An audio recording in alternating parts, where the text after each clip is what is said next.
mtazamaji wa La Presse Africaine. Kwa muda huu tena tunakukaribisha kwenye kipindi Zungumuza na Mwananchi. Na fikiri kwamba utakuwa unaendelea vizuri unapotutega sikio na kutufuata kupitia mitandao yetu ya kijamii na kupitia channel yetu ya YouTube. Kwa hivyo tunaweza kukaribisha tena kwa siku ya leo kwa kuweza kuzungumzia mambo ambayo yanayohusu nyumba ya mwananchi, Maison du Citoyen kwa lugha ya Kimombo. Na kama umetufuata hapo awali umekwenda kufahamu Maison du Citoyen imetoka wapi na ni nini, lakini leo ni kupatia fursa bila shaka ya kuweza kujua mambo mengine ambayo yanayoendelea huko kwenye nyumba ya mwananchi, na nipate fursa pia kuweza kumkaribisha Bwana Kifara Kapenda Kiki, citoyen, bâtisseur, initiateur wa Maison du Citoyen. Jambo citoyen Kifara Kapenda Kiki. Jambo ndugu mtangazaji. Bila shaka mpenzi mtazamaji, leo sasa tunazungumzia nini? Utakuwa umejiswali hivyo. Leo tunazungumzia kitu ambacho kinaitwa chantier kwenye Maison du Citoyen. En fait, tutakuwa na labda perception kuweza kuconfondre chantier ni nini na inazungumziwa namna gani, fanywa kazi namna gani kwenye Maison du Citoyen. Muda na fursa kwetu leo kuweza kufahamu ni nini chantier kwenye Maison du Citoyen. Kifara Kapenda Kiki, karibu kwenye Zungumuza na Mwananchi siku ya leo mara nyingine tena. Na leo bila shaka tumependa baada ya kusikia inazungumziwa mara kadhaa chantier kwenye Maison du Citoyen, tufahamishe chantier ni nini kwenye Maison du Citoyen. Okay. Kwa wenye wanazoea kutufata kwa hii emission yetu Zungumuza na Mwananchi, ndio wanapashwa kukumbuka kila mara mission tunayo, puisque hii tutazungumza leo chantier za Maison du Citoyen yenye kuwa asbel ama kikundi ya watu wenye wanajiunga kupitia vision tuko nayo, bila shaka tunafahamisha watu na vision yenyewe hatuseme kama ni yetu, ni vision ya Mungu. Exactement. Na tunawakumbusha tena kama ni Jeremie 29 verset 11 ndio panatoka vision ya demarche tuko nayo, ya mission tuko nayo. Ni kwamba sisi tunaamini kama sisi ni watumishi wa Mungu, puisque Mungu ndio mwenye ameumba mambo yote dunia, na sisi kwa kuweza kujiunga, kwa kuweza kuunda hii Maison du Citoyen yenye iko na objectif societe. Okay. Ngisi gani tunaweza kujenga societe juu deja Mungu anatuonyesha yeye mwenye ameumba societe, anatuonyesha juu ya nini aliumba societe. Aliumba societe juu ya kimya na juu ya raha. Mimi sasa tumechunguza societe yetu, hakuna kimya, hakuna raha. Sasa tumejipa mission ya kusema aye tunaweza tukakontribue, tukaleta yetu mchango juu ya kimya na juu ya kuboresha maisha ama raha ndani ya maisha. Njoo yenye Mungu alitumbia. Sasa Mungu alipumuzika tayari. Okay. Akaachia ile mission kwa mtu, kwa mwanadamu. Donc sasa sisi Maison du Citoyen tunajikonsidere sa vile gisi tuko ba ouvrier ba Mungu. Donc tuko mu chantier ya Mungu. Mungu ametuangaje. Okay. Ili ile raha na ile kimya haiko Mungu nyuma ataileta. Mungu deja tayari ametia mambo yote, mazingira vitu yote viko tayari. Donc il faut que ule mwanadamu aitumikie. Mtu mwenye iko angaje mu chantier alete ayue kama iko natumika juu ya kuleta amani na kuleta kwa bonheur. Kwa kuifikia njoo pale kwenye tayari kwa emission tulizungumza mambo ya devise, mambo ya provision. Hivi leo tutazungumza mambo ya chantier. C'est quoi même njoo le chantier? Tusema fasi gani kwenye tutakamatia juu réellement tuweze kubadilisha hii societe yetu yenye haireflete tena kimya na haireflete raha. Njoo tukaunda 3 chantier. Na ile 3 chantier ya kwanza inahusu mtu. Juu tunaendelea tena kusema kama na nilisoma leo kupitia mambo yanapitika hapa, wanasema sema nono, hii nchi faut ba idelivre, hii nchi kabisa ntuka haviendeki. Nchi haina problem, nchi haina problem. Mwenye iko na problem ni mwananchi mwene ile nchi, ndio mwenye iko na problem, kutofahamu na kutojua nini ilifo afanye ili nchi yake igeuke nchi ya raha na nchi ya kimya. Pour dire que chantier ku Maison du Citoyen ni sagisi tuseme ni mwile phase ya execution ya ile mission ene Mungu ile mission ndio maana nilianzia kurapele mission yetu. Sasa kwa kufikiria ile mission il faut ukuwe na chantier, sio gisi naweza isema mu nani, donc majenzi. Kupitia ile majenzi ndio utafikiria kulengo ya kuleta raha na kuleta, na sisi kwetu ni kupitia ile 3 chantier ndio tunawazia kama tunaweza kuleta raha ndani ya society. Na unasema kama chantier zote gisi ziko mu Maison du Citoyen, ulisema ziko 3 zinahusu tu mtu? No, ya kwanza ndio inahusu mtu zaidi. Donc yote c'est vrai, mtu ndio la base. Parce que tulipitia kwa ile ya toujours ile neno ya Biblia anasema mon peuple est détruit par manque de connaissances. Donc Mungu alituumba juu ya raha na juu ya kimya. Sasa ile kimya hatuioni, ile raha hatuioni. Ni juu ya nini? Mungu anarepondre, anasema kama mon peuple est détruit par manque de connaissances. Donc pako wakati ingine wanakuambia kama wewe utaenda Burundi, mais hauendi Burundi. Ifo kujua juu ya nini hauendi Burundi. Na njo pale kwenye mena manalize tunasema kwa kufika kwenda Burundi il faut kupitia kwa ile 3 chantiers selon proposition ya Maison du Citoyen. Merci beaucoup. Na ya kwanza ya muhimu yenye kuhusu yote 3 ni mtu. Donc ici natoka kusema kama Mbaratu anasema kama inchi balisha iloga, inchi baidelivre. Inchi haina problem. Inchi mshasema inchi haisemaki, inchi haitembeaki, inchi wanageuzaka gisi mtu anapenda. Surtout que Mungu alipatia mission mtu ya mtu aweze kuibadilisha, kuiendelesha, etc. Alors hizo chantier ni gani? Si ndio natoka kusema ya kwanza ndio leba naita l'université de la nature. Inakuya kurepondre kwa ile hali yenye Mungu anasema kama taifa langu linaangamia kwa kukosa maarifa. Hakuna kitu kenye Mungu aliweza kusahau kuumba ndani ya dunia. Kama pako leo problem fulani, il faut kujua kama solution iko quelque part. Et peut-être que mtu ndio iko la base ile. Mtu ndio iko la base, non, c'est-à-dire mtu iko na mission, mtu iko na kazi. C'est-à-dire na ile kazi il faut kuitumika selon gisi inapaswa kutumikiwa. Pako masheria mbalimbali.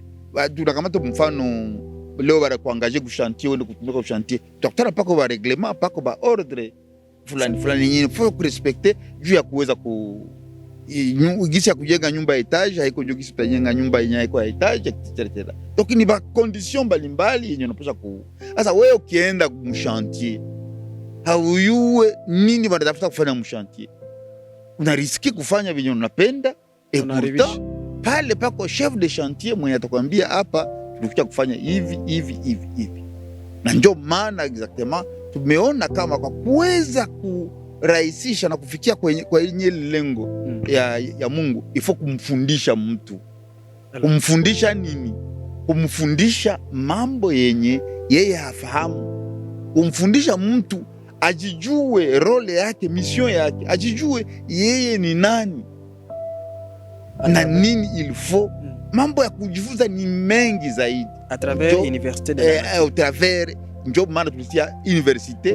Donc ni masomo makuu ya ulimwengu ama ya utamaduni, puisque tout simplement Mungu wakati aliumba dunia pako mambo mengi yako duniani ilifo tufahamie juu ya nini na inaendeka ai.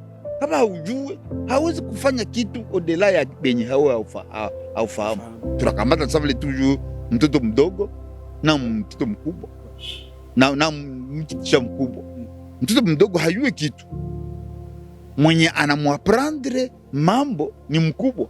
juu tayari Kuna ashaona, experience. asha comprendre basi. Or hakuna mtu mwenye anajuaka yote, hakuna.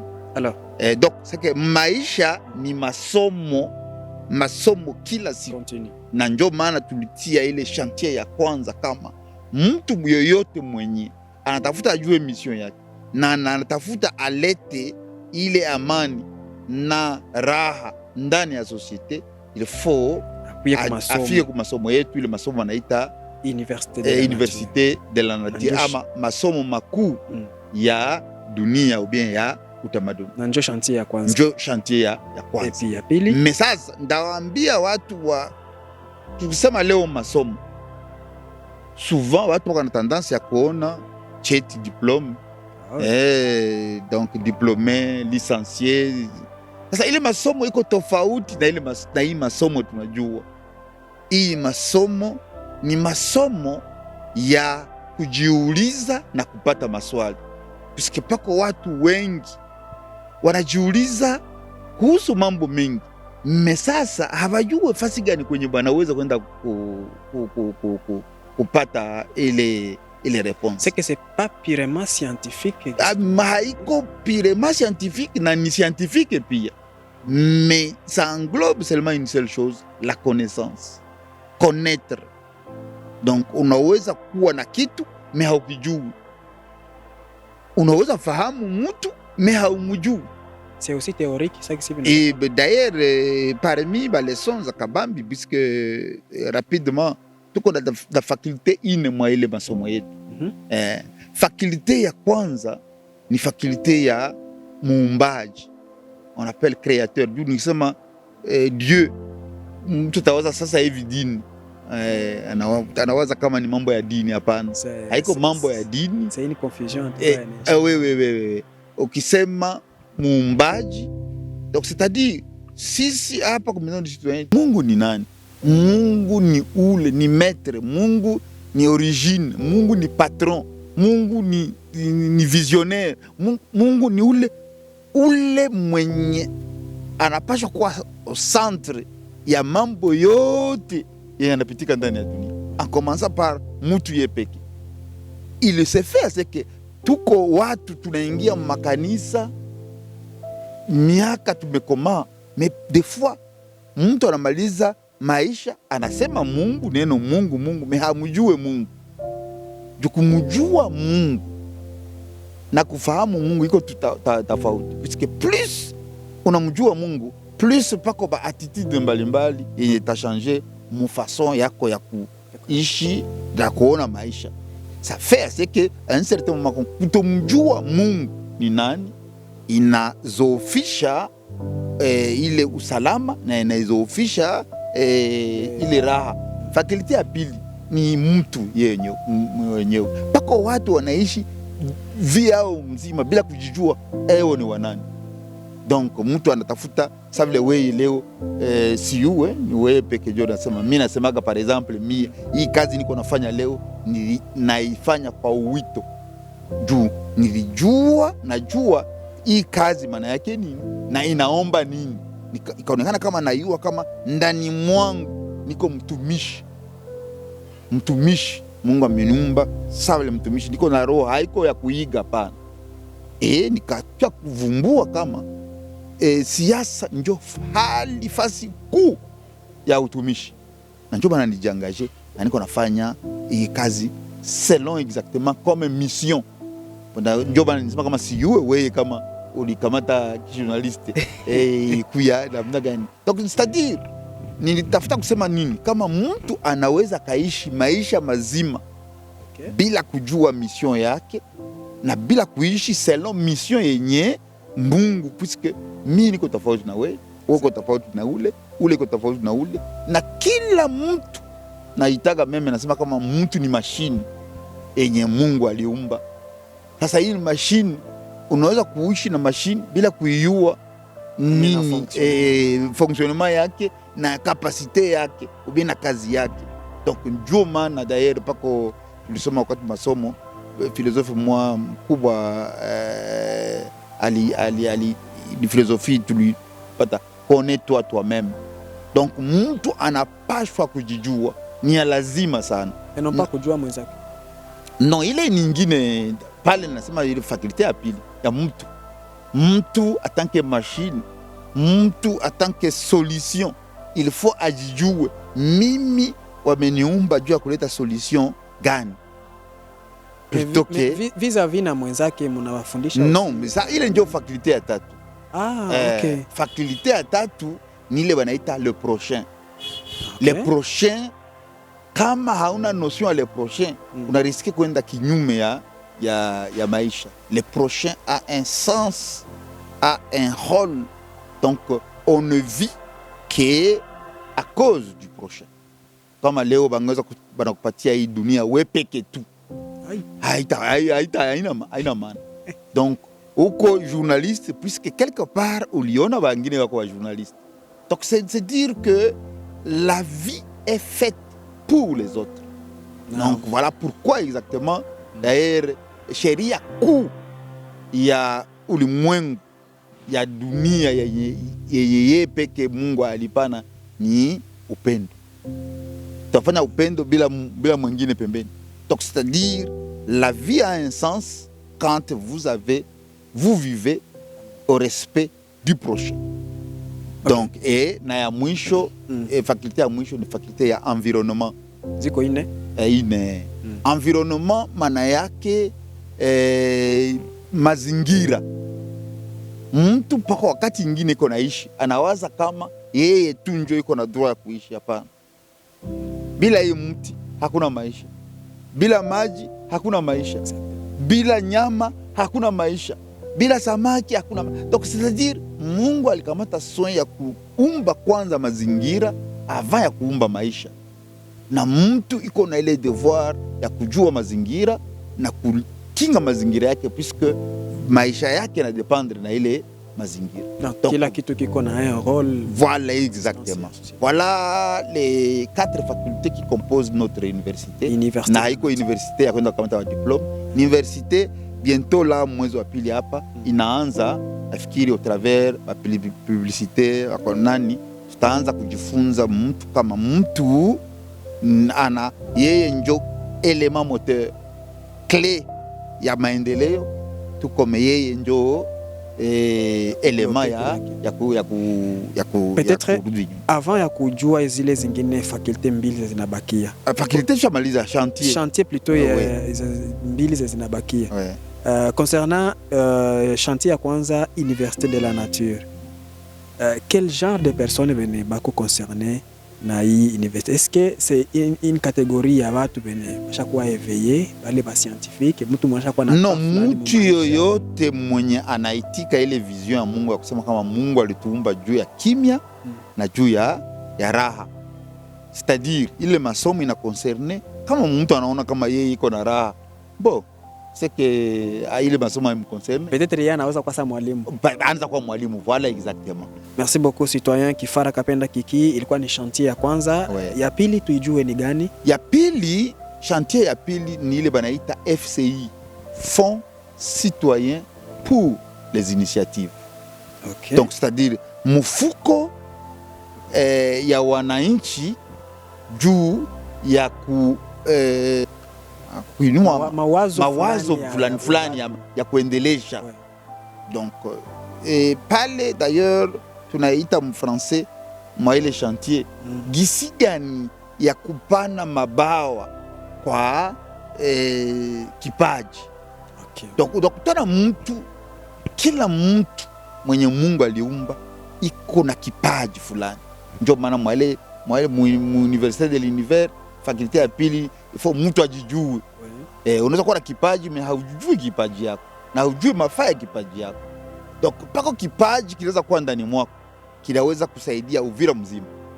Donc ndio maana tunadefinir si kipaji comme étant cadeau yenye Mungu anapatia mtu hapana juu yake mais juu ya kuweza kufaidisha ou bien ndio maana unakutana ile faculté nyingine ya prochain puisque vyote vyenye viko ndani mwako binapaswa kuwa faida ya kwa wengine wako karibu yako.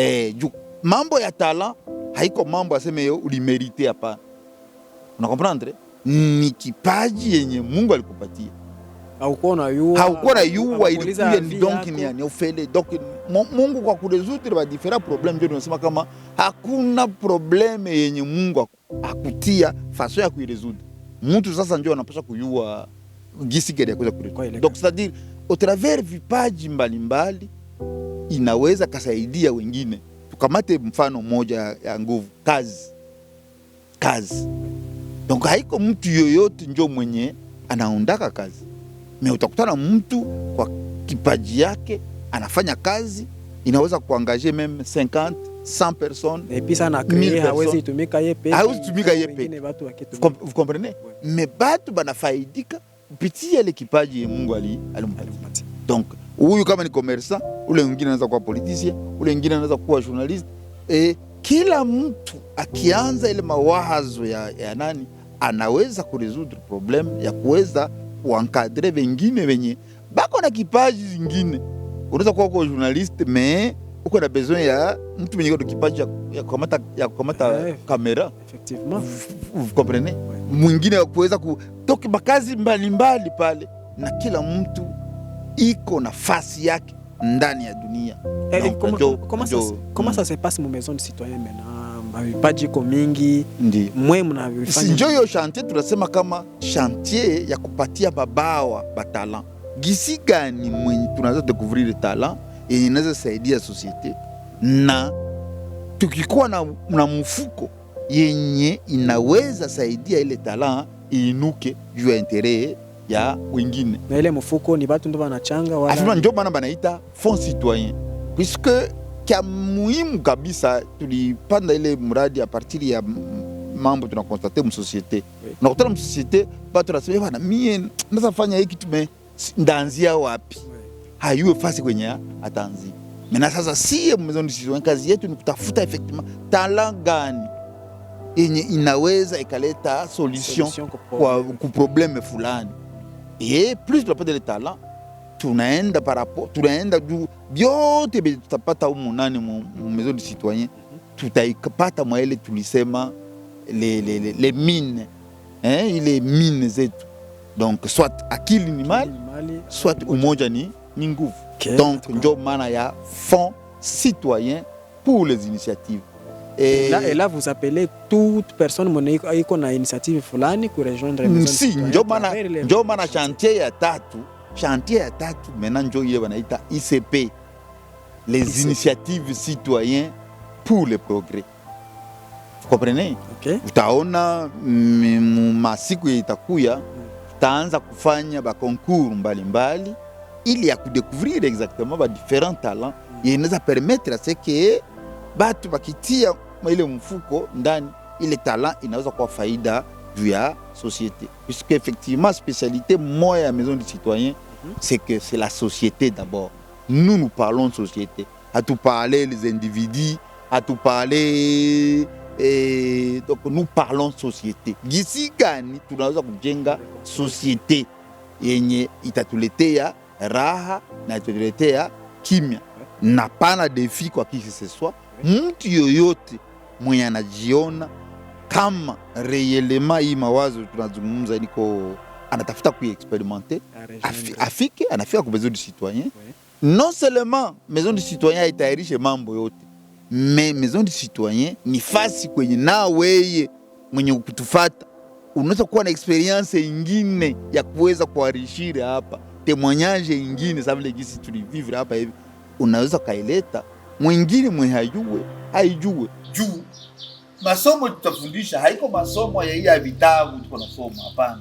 Ni masomo ya watu wenye wako na ile experience wanakufundisha fasi kwenye sisi tulifanya miaka 12, 13 kwa kufikia wewe unaweza ifanya tu kwa masiku machache, puisque tout simplement ulipata mtu mwenye alikufundisha, alikuonesha njia.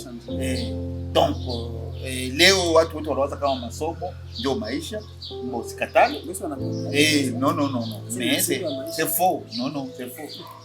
C'est faux. On appelle toujours l'exemple le plus grand riche, riche bote hapa Uvira. La grande majorité hawakusoma. La grande majorité hawakusoma. Mais curieusement bazazi wetu wenyewe walitusomesha, et pourtant quelque part là bako nawaza kama sisi tuko na akili mingi kushindia yeye. Donc c'est-à-dire ni mambo mengine ni kutofahamu tout simplement, mais plus mtu atafahamu plus iko sawa vile mtu alikuwa ndani ya giza, unamfungua anayua manake no hapa kumbe njoo hivi na sawa na sie experience tulipata kama tunaweza kuitransmettre kwa wengine, itakuwa kesho na kesho kutwa italeta mabadiliko kwa societe na watu watatia msingi kwa ile misingi tuko natia pale, italeta mafanikio. Na nikupatie rendez-vous prochainement kuweza kudécouvrir mambo mengine mengi